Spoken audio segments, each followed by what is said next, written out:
आदरणीय बीवी चौहान गुरु जी के चरणों में कोटि कोटि प्रणाम। दिव्याशीष परम सुख आश्रम के गुरु श्री अखंडानंद जी स्वामी के चरणों में कोटि कोटि प्रणाम। आनंदी माँ के चरणों में कोटि कोटि प्रणाम। सुरेश भाई के चरणों में प्रणाम। आप सभी साधकों को प्रणाम। आज 6 जुलाई गुप्त नवरात्रि का पहला दिन। आप सब लोग दूर दूर से यहाँ साधना करने के लिए आए हो। आश्रम में, आश्रम के पूरे परिवार की ओर से आप सभी का बहुत बहुत बहुत बहुत हार्दिक स्वागत है। शुरुआत हम दीप प्रागट्य से करेंगे, बाद में हम ईश प्रार्थना करेंगे। तो सब अपनी अपनी जगह पे खड़े होंगे और माता जी को विनती करते हैं, सुरेश भाई को दीप प्रागट्य करें। धन्यवाद।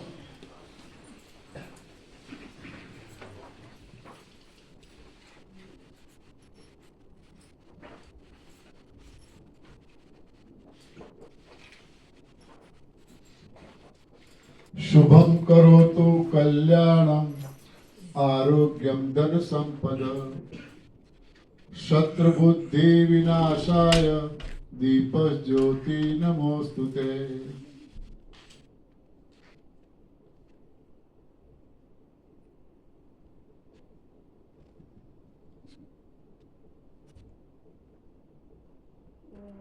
दीपो जन्ति परम ब्रह्म दीपो जन्ते हरिस्ताप दीपो जन्ति परम ताप संध्या दीपो नमस्तुते।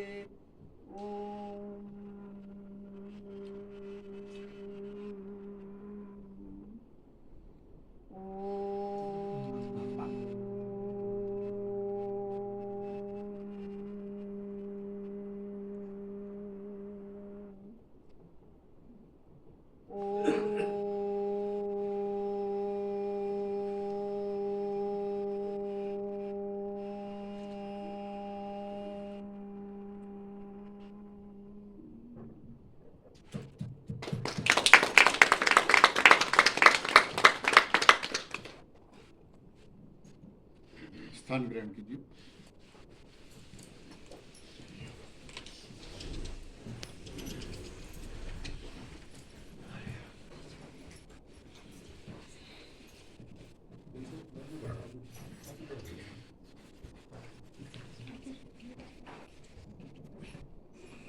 अब ईश प्रार्थना से शुरुआत करेंगे। आप सब लोगों को ईश प्रार्थना दी है। देखो, सबको गाना है।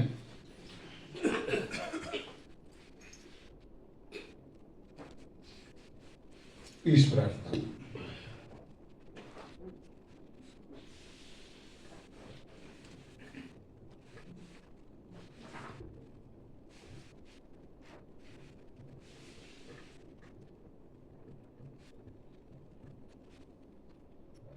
इसे हमें देते हैं सब कुछ, हम भी तो कुछ देना सीखे। जो कुछ हमें मिला है प्रभु से वितरण उसका करना सीखे। हवा प्रकाश हमें मिलता है, मेघों से मिलता है पानी। यदि बदले में कुछ नहीं देते, इसे कहेंगे बेईमानी। इसीलिए दुख भोग रहे हैं, दुख को दूर भगाना सीखे। ईश हमें देते हैं सब कुछ, हम भी तो कुछ देना सीखे। तपती धरती पर प्रतीकों को पेड़ सदा देता है छाया। अपना फल भी स्वयं न खाकर जीवन उसने सफल बनाया। 10वां पहले प्रभु को देकर बाकी स्वयं बरतना सीखे। ईश्वर में देते हैं सब कुछ, हम भी तो कुछ देना सीखे। मानव जीवन दुर्लभ है, इसको मल से रहित बनाए। खिले फूल खुशबू देते हैं, ऐसे ही हम भी बन जाए। तप सेवा सुमिरन से जीवन प्रभु को अर्पित करना सीखे। ईश्वर में देते हैं सब कुछ, हम भी तो कुछ देना सीखे। असत नहीं यह प्रभुमय दुनिया, और नहीं है यह दुखदाई। दिल दिमाग को सही दिशा दे तो बन सकती है सुखदाई।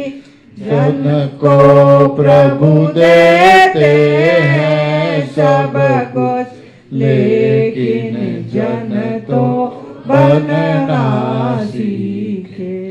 ईश्वर में देते हैं सब कुछ, हम भी तो कुछ देना सीखे। जो कुछ हमें मिला है प्रभु से, वितरण उसका करना सीखे। ईश्वर में देते हैं सब कुछ, हम भी तो कुछ देना सीखे। हम भी तो कुछ देना सीखे। बहुत बहुत धन्यवाद। ईश प्रार्थना, चाहे कोई भी धर्म हो, सभी धर्मों में प्रार्थना का बहुत महत्व है। कोई धर्म ऐसा नहीं है जिसमें प्रार्थना हो न होती हो। शायद कोई घर भी ऐसा नहीं होगा जिसमें प्रार्थना न होती हो। हम सब प्रार्थना करते हैं, सालों से करते आए हैं, युगों से करते आए हैं। मगर चाहे कोई भी प्रार्थना हो, उसमें हम कहीं ना कहीं प्रभु से कुछ मांगते हैं। हर प्रार्थना में हमारी कुछ डिमांड रहती है। ये पूरी प्रार्थना आप देखो, कहीं पे भी एक शब्द ऐसा नहीं है जो हम भगवान से कुछ मांगते हैं। यहां तो ऊपर से यही बोला है, ईश हमें देते हैं सब कुछ। ईश यानी भगवान। भगवान ने हमें क्या नहीं दिया, सब कुछ दिया। हम भी तो कुछ देना सीखे। यहां लेने की बात नहीं है, यहां देने की बात है। प्रकृति से सीखे। प्रकृति हमसे क्या देती, क्या लेती है, क्या मांगती है हमसे? कुछ भी नहीं। तपती धरती पर पेड़ सदा देते हैं छाया। हाँ? सबने इस साल गर्मी का जबरदस्त एहसास किया। हाँ? तेज धूप, ये तो बेचारे अपने मार्ग पे एक ही जगह पे खड़े रहे, तेज धूप उन्होंने सहन की और हमें छाया देते हैं। वो धूप में खड़े रहते हैं, हमें छांव देते हैं, पत्थर लगाते हैं, हमें फल देते हैं। पेड़ से कुछ सीखो। एक भी चीज उनकी जो है, जड़ से लेकर पत्तियां, फल, फूल जो भी है, एक भी चीज उनकी वो अपने लिए उपयोग करता है क्या? हाँ, खुद के लिए एक भी चीज उपयोग करता है क्या? हाँ, जब तक खड़ा है तब तक दूसरों को बांटता रहता है, बांटता रहता है, बांटता रहता है। खड़ा है तब तक नहीं, सूख जाने के बाद भी यदि आपने उसको काट दिया है तो भी वो हमारे काम में आता है। सूख जाता है, हम लकड़ियां यूज करते हैं, खाना पकाते हैं, फर्नीचर बनाते हैं। जन्म से मृत्यु तक वो हमें हेल्प रूप है। मृत्यु तक जन्म में झूला चाहिए,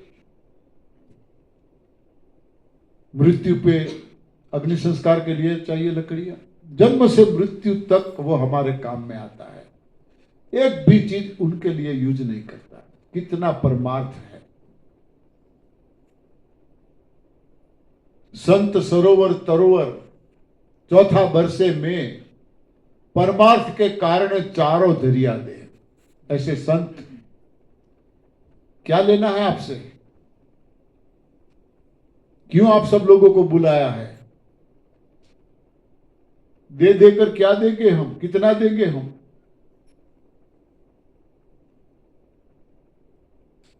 क्यों माला लेके एक साइड पे नहीं बैठ जाते खुद का कल्याण करने के लिए?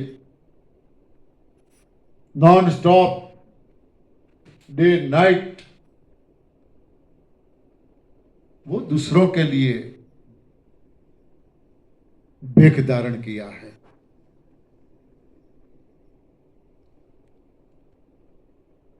सरोवर, क्या स्वार्थ है उसका? कितने पशु पक्षियों को अपना जल देके जीवन देते हैं। तरुवर यानी पेड़, ये चार लोग सिर्फ और सिर्फ दूसरों के लिए ही अपना पूरा जीवन बिता देते हैं। इनसे हमें सीखना है। प्रार्थनाएं तो होती है, हम सब करते हैं, मगर मांगते रहते हैं, भगवान से मांगते रहते हैं। इतनी शक्ति हमें देन दाता, मन का विश्वास कमजोर होना। वहां हमने शक्ति मांगी, मन का विश्वास कमजोर ना हो। शक्ति कहीं मिलती है क्या? कहीं पे भी नहीं मिलती, भीतर ही है। जगाओ। तो हम ऐसा कुछ ना कुछ मांगते रहते हैं। कोई बेटा मां बाप से पैसा मांगता रहेगा, बड़ा हो गया है, अपने पांव पर खड़ा हो सकता है, फिर भी मां बाप से पैसा मांगेगा। कितना अच्छा लगेगा? मां बाप को पैसा देने वाला बेटा अच्छा लगेगा या मांगने वाला? हाँ, देने वाला अच्छा लगेगा ना। तो हम भगवान के पास क्या करते हैं? मांगते हैं। तो उनको कैसे अच्छा लगता होगा? वो बोलेगा मैंने तुझे क्या नहीं दिया है? अरे कुछ नहीं दिया है तो जिनकी कीमत विज्ञान भी नहीं कर पाया आज तक, अनमोल शरीर, एक एक अंग की कीमत लगाओ, फिर भी आप नहीं दे पाओगे। ये तो दिया है, दिमाग तो दिया है। हम मांगते रहते हैं। मांगने वाला न मां बाप को बेटा अच्छा लगता है, न भगवान को अच्छा लगता है। चाहे धीरूभाई अंबानी हो, मुकेश अंबानी हो, अनिल अंबानी हो, या अदानी हो, मंदिरों में जाके क्या करते हैं वे लोग? मांगते ही हैं। हाँ, एक बाहर खड़ा है मंदिर के बाहर, वो मांग रहा है, दूसरा अंदर जाके मांग रहा है। मांगने वाले को हम क्या बोलेंगे? भिखारी। हाँ, खरवोपति भी भिखारी है, रोडपति भी भिखारी है। भिखारी किसी को अच्छा नहीं लगता, किसी को अच्छा नहीं लगता। तो ये प्रार्थना ध्यान से आप बार बार पढ़ो, लिख लो, और हर घर में ये प्रार्थना होनी चाहिए। भगवान को यही अच्छा लगेगा कि क्या बात है, हाँ, कुछ मांगता ही नहीं, वो तो देने की बात कर रहा है, देने की। देते रहो, बांटते रहो, जो कुछ है हमारे पास। बांटने से कभी खजाना कम नहीं होता, चाहे मन का हो, चाहे तन का हो, चाहे धन का हो, कभी कम नहीं होता। तुम 1 पैसा दोगे, हाँ, वो 10 लाख देगा। किसी फिल्म का गाना भी था। हाँ, वो नहीं रखता एहसान किसी का भी। हिम्मत करो, जो कुछ हमारे पास है बांटो। ठीक है, सारी बातें बाद में करेंगे, मगर ये इस प्रार्थना जो है, इसको हमें हमारी लाइफ में एक एक शब्द को दिखना चाहिए, हमारे जीवन में ये दिखना चाहिए। क्यों किसी की हेल्प ले, क्यों किसी को हम मददरूप ना हो? किसी की मदद हम क्यों ले, हम किसी को मदद करें। तो ये तप, सेवा, सुमिरन का एक साधना है। आप सब लोग आए हैं, बहुत बहुत भाग्यशाली हो आप सब, जो आपको ये रास्ता मिला है। बहुत भाग्यशाली हो आप लोग। तो यहां आपको कोई उपचार, कोई ट्रीटमेंट, कोई सारवार करवानी नहीं है, करनी नहीं है। कोई इलाज यहां नहीं होता। यदि आप घर से आए हो कि चलो मुझे बीपी है, मुझे शुगर है, हाँ, मुझे इलाज करवाना है, तो ये हॉस्पिटल नहीं है, यहाँ कोई डॉक्टर नहीं है, यहाँ कोई ट्रीटमेंट नहीं दी जाती। यहाँ सिर्फ और सिर्फ बातें होती है, और प्रभु का दिया हुआ प्रसाद, गॉड मेड फूड, वो दिया जाता है। और ऐसे हमारी साधना 10 दिन तक चलती रहेगी। प्रभु प्राप्ति का रास्ता है। पूरी निष्ठा से, पूरे विश्वास से, यहाँ के जो रूल्स, नीति नियम हैं, उनका चुस्त पालन करके हम आगे बढ़ेंगे। तो रोग भगाने की सिस्टम नहीं है, फिर भी आप में से कई लोगों के कई रोग कब चले जाएंगे पता भी नहीं चलेगा। यहाँ रोगों के बारे में कोई बातें ही नहीं करनी, फिर भी रोग चला जाएगा, आपको पता भी नहीं चलेगा। तो दिमाग में से निकाल दो, हम यहाँ कोई ट्रीटमेंट करने के लिए आए हैं, करवाने के लिए आए हैं। दिमाग में से निकाल दो, हम कोई मरीज हैं, पेशेंट हैं। कोई पेशेंट नहीं है यहाँ, सब साधक है। क्योंकि यहाँ डॉक्टर नहीं है तो पेशेंट कौन होगा? पेशेंट तो डॉक्टरों के पास होता है, पेशेंट डॉक्टरों के पास जाता है। यहाँ तो कोई डॉक्टर है ही नहीं, साध्वी है, सेवक है, सेवक है। यहाँ कोई डॉक्टर नहीं है। तो आप यहाँ डॉक्टर नहीं है तो आप कोई पेशेंट नहीं हो। दिमाग में से निकाल दो, मुझे कोई प्रॉब्लम है वो सारी बातें निकाल दो। बस यहाँ से जो जो बातें की जाए, जिन जिन लोगों के जरिए, उसको सोचने की, समझने की कोशिश करो। क्या है सही, पता हमें मिल जाएगा। कहाँ कहाँ हमारी गलती हो रही है, आज तक क्या क्या गलती की, अब इस रास्ते पे इतने दिनों से हम चले हैं, क्या फायदा हुआ, ये आप सब अपने एक्सपीरियंस आप बताओगे, खुद बताओगे कि अरे तो कमाल है, हाँ, यहाँ कोई ट्रीटमेंट नहीं, मेरा बीपी चला गया, कोई ट्रीटमेंट नहीं, मेरी शुगर चली गई, हाँ, 10-10, 20-20, 40-40 साल से लोग शुगर की दवाइयां ले रहे हैं। यहाँ कुछ भी नहीं, दवाइयां पहले से काउंटर पे ले लेते हैं, चाहे कोई भी रोग हो, दवाइयां की यहाँ मना है। और फिर भी दवाइयों की जरूरत नहीं पड़ती। जो आज तक घर पे लेते आए हैं, कोई दिन में 3 बार, कोई दिन में 4 बार, किसी की 2 गोलियां, किसी की 3, किसी की 4, किसी की 8। हाँ? तो ये क्या है? सबसे बड़ा लाभ हमें ये पवित्र मां पार्वती की जन्मभूमि हिमाचल, उसका लाभ मिलेगा। देखो कैसा नजारा है, कैसा एटमॉस्फियर है। कमरे में बैठे मत रहना प्लीज, कमरों में मत बैठे रहो। ऊपर छत है, कुर्सियां हैं, गद्दे हैं। हो सके इतना ये कुदरत का नजारा का लाभ लेना है हमें। ऐसा एटमॉस्फियर भी, XYZ जो भी प्रॉब्लम है, इसमें 50 से 60-70% हमें फायदा करता है। घरों में तो कमरों में रह रह के हम बोर हो गए, फैन के नीचे, एसी के नीचे। न किसी के घर में कई बार कोई खिड़की होती है, सूर्य प्रकाश देखने को नहीं मिलता है कई लोगों को। सितारे देखने नहीं मिलते हैं कई लोगों को। चाहे करोड़ का बंगला क्यों ना हो, मगर सितारे नहीं देखने मिलते। 10, 15, 20, 25, 30 मंजिले का होता है, कहां सितारे देखेंगे? तो ये बिल्कुल कुदरत के सानिध्य में हैं हम, और कुदरत के सानिध्य में रहने वाला कोई पशु पक्षी बीमार नहीं है, कोई। हम कैसे बीमार रह पाएंगे? हम भी बिल्कुल ठीक हो जाएंगे। बस जरूरत है पूरी निष्ठा की, जरूरत है भरोसे की, विश्वास की। प्रभु प्राप्ति का रास्ता है, प्रभु ने बताया हुआ रास्ता है। शिव पुराण में भगवान शिव जी ने ये बातें की हैं।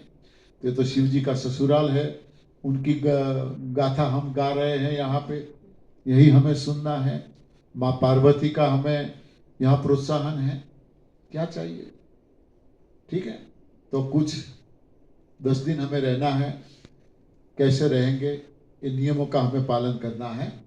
तो क्या क्या करना है वो मैं बताता हूँ।